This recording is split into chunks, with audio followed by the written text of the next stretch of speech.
The Gnostic Gospels are a collection of ancient texts that have fascinated scholars, historians, and spiritual seekers for centuries. These texts present an alternative view of Christianity, one that was buried for nearly 2 millennia. Unlike the canonical Gospels of the New Testament, the Gnostic Gospels emphasize knowledge, mysticism, and the personal experience of the divine. Today, we'll explore some of the most obscure teachings from these ancient scriptures. Stay tuned as we uncover the hidden truths that challenge our understanding of early Christian thought. You've probably heard of the Big Bang, the multiverse, maybe even string theory. But have you ever heard of Gnosticism? It takes all those ideas, tosses them into a blender, and serves up something way more mind-bending. The ancient Gnostic texts, especially those about Jesus Christ, don't just talk about one universe. They claim there are 12. Yes, 12 realms, or eons, or dimensions, whatever you want to call them. Each one is a self-contained cosmic reality, brimming with its own spiritual significance. But here's the twist: they're not random. They're arranged in a divine order, each ruled by higher celestial beings. Think of them like cosmic gatekeepers.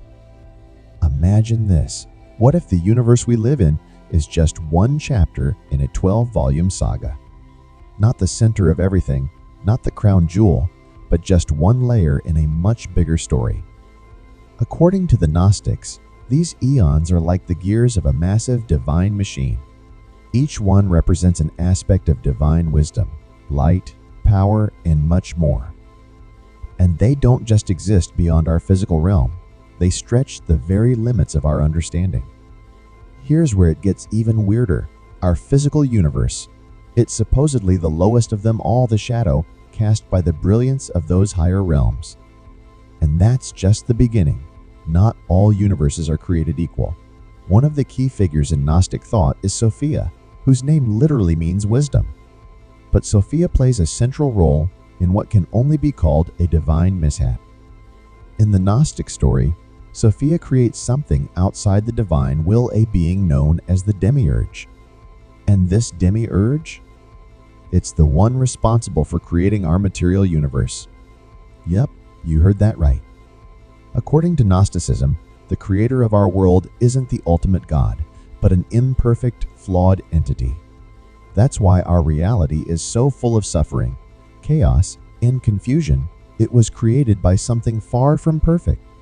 So, where do the other 11 universes come in? They're seen as realms of pure spiritual truth, untouched by the demiurge's flawed handiwork.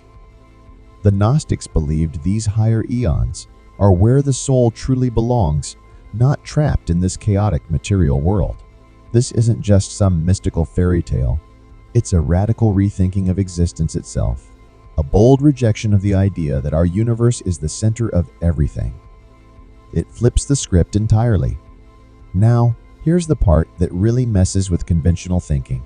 These 12 realms aren't just far-off places. Gnostic texts don't just describe these realms as physical places, they're also states of consciousness.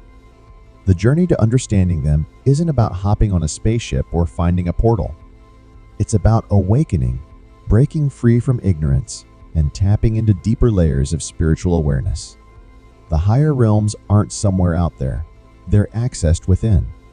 This idea of 12 universes might sound familiar, though. It aligns with many modern theories about reality.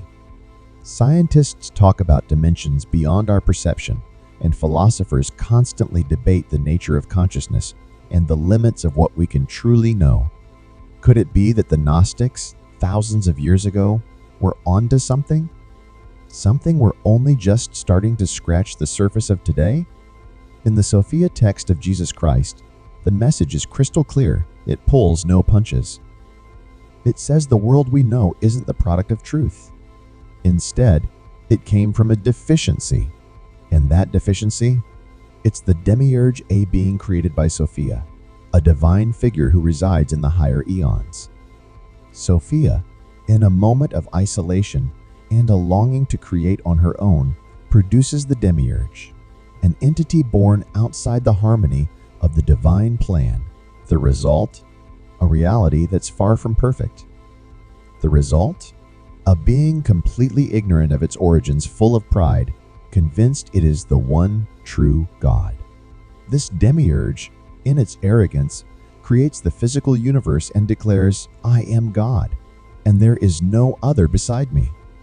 The Apocryphon of John makes it clear, to the Gnostics, this wasn't the voice of the true God, it was the voice of a deeply mistaken entity. This flawed being shaped the material world as a reflection of its own imperfections, full of suffering, decay, and illusion. Think about what that means. The struggles of life, the pain, the chaos, these aren't divine tests or punishments.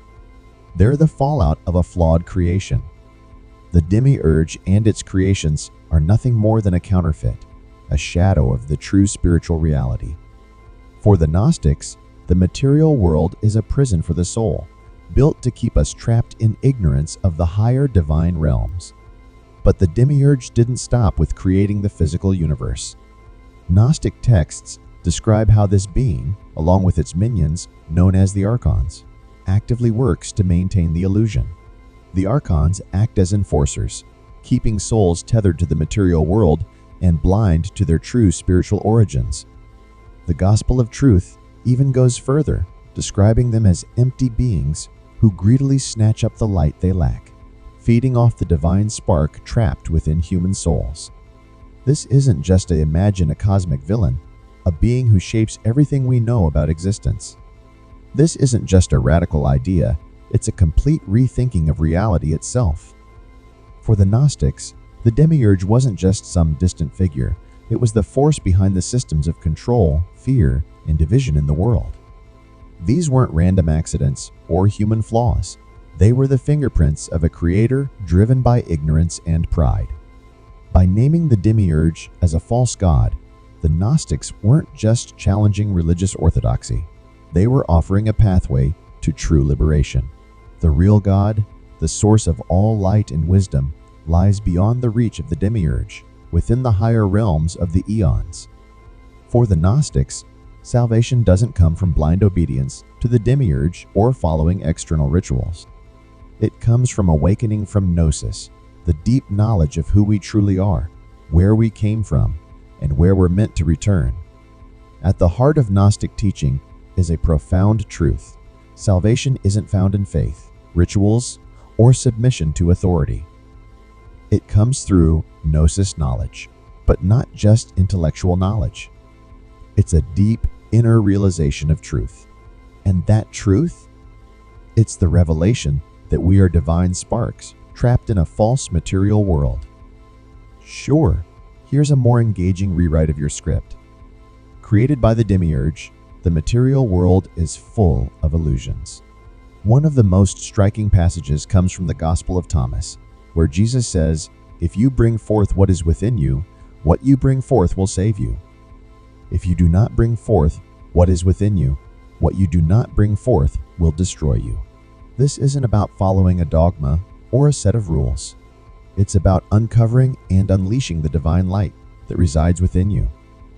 In Gnosticism, ignorance is the ultimate sin, not in a moral sense, but in the sense of being blind to your true nature and origins. The Gnostic texts describe humanity as beings who have forgotten their divine source, trapped in the illusions of the material world. The archons, those oppressive forces created by the demiurge, work tirelessly to keep this knowledge hidden, ensuring we stay shackled to a cycle of suffering. The antidote to this? Knowledge gnosis. It's the awakening that reveals the cosmic deception at play. In the secret book of John, the text says, "You are the offspring of the light eternal and the spirit of truth, but you are kept in ignorance so that you do not remember." It's not about learning something new. It's about reclaiming a truth that's always been within you. But here's the twist. This journey of awakening isn't easy. The Gnostics believed it demands a complete shift in how you see the world. They described the physical world as a labyrinth of distractions, where even religion and societal norms often act as traps, reinforcing the illusion of the demiurge's dominion. The Gospel of Philip says it bluntly: people are in darkness, living in ignorance. not knowing where they are going or what they are seeking. What makes Gnosis so radical is its deeply personal nature. There are no intermediaries, no priests, no rituals that can give you this knowledge. It's a solitary journey, a direct connection to the divine spark within. This stands in stark contrast to mainstream religious doctrines, which often focus on external salvation, obedience, confession, or the mediation of religious authorities. In practical terms, Gnosis means stripping away the illusions of the material world, recognizing the flaws of the demiurge's creation, and reconnecting with the higher spiritual realms. The Gnostics believed that true liberation meant being freed from the forgetfulness that has bound us, and through this awakening, ascending beyond the veil of illusion. But they weren't interested in offering comfort or easy answers.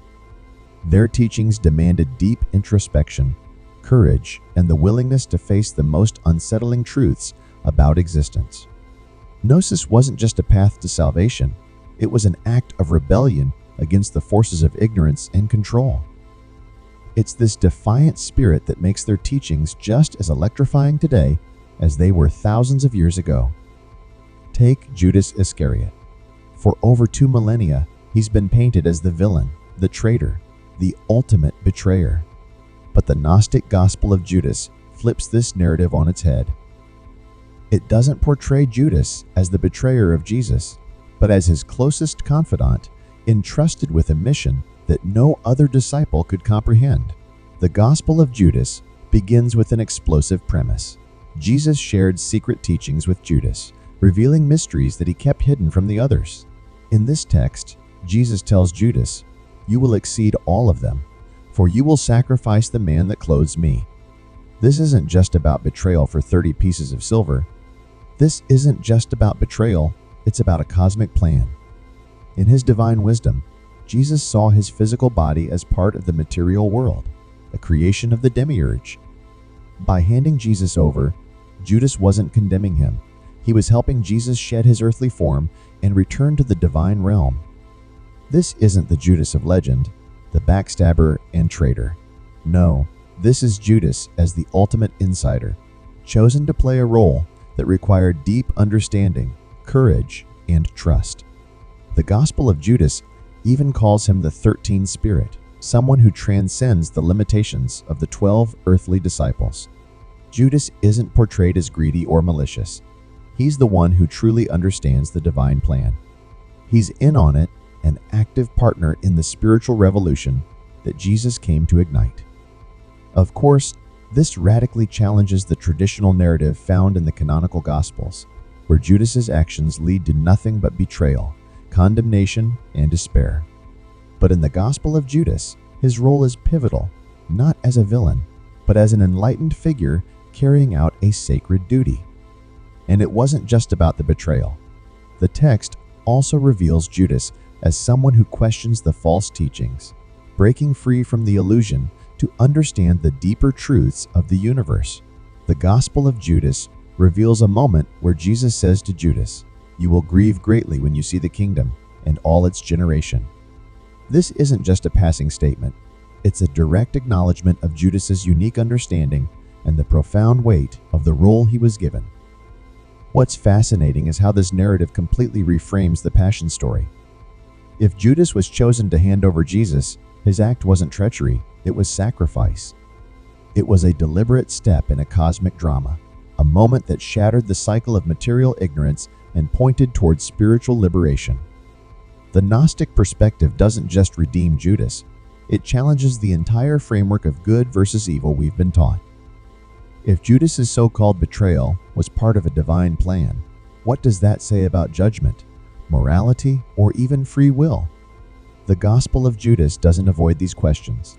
It dives headfirst into them, urging us to rethink everything we thought we knew about one of history's most reviled figures. In Gnosticism, the universe isn't just a stage for moral struggles. It's a literal battleground between light and darkness. This conflict isn't about simple good versus evil in a moral sense. It's about here's a more engaging rewrite of your script. A clash of two cosmic forces shapes every corner of existence. The material world, it's the front line, a battleground where the forces of ignorance and deception fight to suppress the light trapped within us. The Apocryphon of John puts it starkly: the world was created in a fog of darkness. For the Gnostics, that darkness wasn't just the absence of light, it was an active, malevolent force. It's the very essence of the Demiurge and his archons, the rulers of the material realm. These beings are described as jealous and blind, determined to maintain their grip on the physical world and keep humanity ignorant of its divine origins. The text calls them the powers of error beings whose existence thrives on their opposition to truth. They rule through illusion, chaining souls to a flawed reality. On the other side of this cosmic conflict lies the true divine realm, the Pleroma. It's not just a distant paradise, but the source of all that is real and eternal, a realm of pure, untainted light. The Gnostics believed that the light of the Pleroma had been scattered, trapped in the material world when Sophia's creation went awry. And here's the key: that light lives within us. It's the divine spark, the essence of the true realm, longing to return home. Gnosticism paints the material world not as a divine masterpiece, but as the result of a fundamental cosmic flaw, a corruption born from the Demiurge and his archons. The Gospel of Truth describes it as a nightmare, a realm where souls are ensnared by fear and confusion. Yet, within this bleak vision lies hope. Through Gnosis, the nightmare can be shattered. At the heart of this cosmic drama is Sophia. Her name means wisdom, but in Gnosticism, she is much more than a concept. Sophia is a cosmic force, a divine being, and a central figure in the story of existence. Her actions, her descent, and ultimately her redemption form the backbone of the Gnostic understanding of the universe. The Pistis Sophia recounts her tale. Sophia beheld a light in the heights and yearned to reach it. Driven by longing, she moved toward it, but instead fell into chaos. This was no ordinary mistake. It was an act of creation, albeit one born from imbalance and desire. Acting without her divine counterpart, the fullness of the Pleroma, Sophia set off a ripple effect that birthed the Demiurge and the material world. Sophia's story is deeply tragic. She embodies wisdom, yet her actions bring chaos. She is divine, yet her fall traps the light of the Pleroma within the confines of the material realm. Sophia's fall plunged her into the lower realms, separated from the light of the Pleroma. The Gnostic texts describe this descent as a cosmic fracture, a disruption of the spiritual world's perfect harmony. From that rupture, the material universe was born, a realm of imperfection, suffering, and separation. But Sophia's story doesn't end with her fall. It's a tale of redemption and restoration. The Apocryphon of John tells how Sophia, overwhelmed by her plight, calls out to the higher realms for forgiveness and aid. Her cries are heard, and the divine responds, offering a path for her redemption. This is where humanity's role in the Gnostic cosmos becomes vital. The divine spark within each human being is a fragment of Sophia's light, scattered throughout the material world. By seeking Gnosis awakening to the truth, humans not only free themselves from the illusion of the material world, but also contribute to Sophia's redemption. Every soul that awakens helps heal the cosmic fracture. Welcome to Blessovia Science TV, where we take you on an exhilarating journey through the cosmos and unravel the mysteries of science. We are excited to offer you the opportunity to become a valued member of our ever-growing community of cosmic enthusiasts and knowledge seekers. Exclusive access to cosmic content. As a member of Blessovia Science TV, you will gain exclusive access to a treasure trove of cosmic content, including documentaries, interviews with leading scientists, space missions updates, and awe-inspiring visualizations of the universe, live Q, and sessions with experts. Your membership will grant you the chance to participate in live Q and sessions with renowned scientists, astronomers, and space explorers. Get your burning questions answered by those who push the boundaries of human knowledge. Embark on a journey that spans the cosmos, and join us in unraveling the secrets of the universe.